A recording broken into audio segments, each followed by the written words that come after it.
Well, hey, Journey family, Pastor Stephen here, and I'm coming to you today to talk to you out of Luke chapter 24, which is the text we had on Easter Sunday. And I wanted to ask you a question. Are you looking to stay or move forward?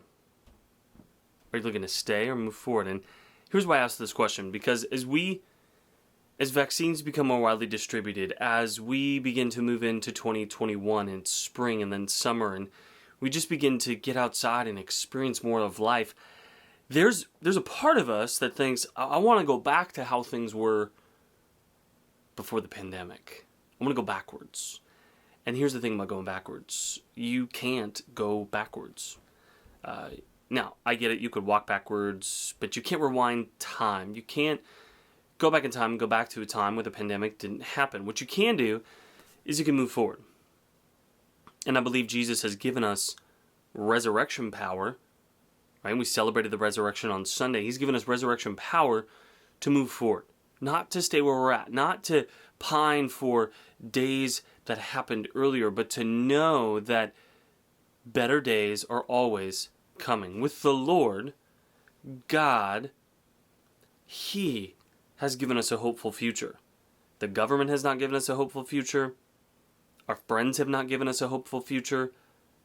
There's limited hope that the world can give us, but God gives us the ultimate hope. And in the resurrection, we have the same power that raised Jesus from the dead dwells in us.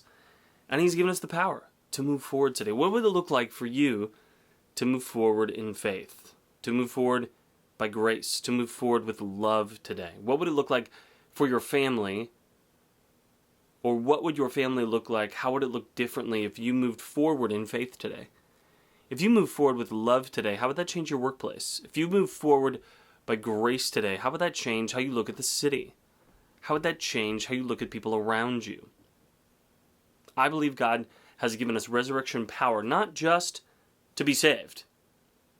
And I love being saved, being forgiven my sin, past, present, and future. But that salvation is the invitation into God's kingdom, whereby we are now sons and daughters of the King. And He's called us to a mission to move forward with faith and grace and love, that God's kingdom would come, His will would be done on earth as it is in heaven. And so the question stands, ask it of yourself, am I just staying where I'm at? Or do I want to move forward? And then ask some of the questions, what would it look like to move forward? Because I believe as we begin to ask those questions, the Lord is going to put in us a longing to move forward. And then we're going to feel desperate for His power. And we're going to go to God and say, God, I need your help. And you watch. The moment you ask for help, the Lord's going to show up. He's going to show up in ways you can't even ask or imagine. You're asking, and yet God is going to do exceedingly abundantly more than you ever thought He could. So let's move forward. Let's move forward in faith. Forward by grace. Forward with love.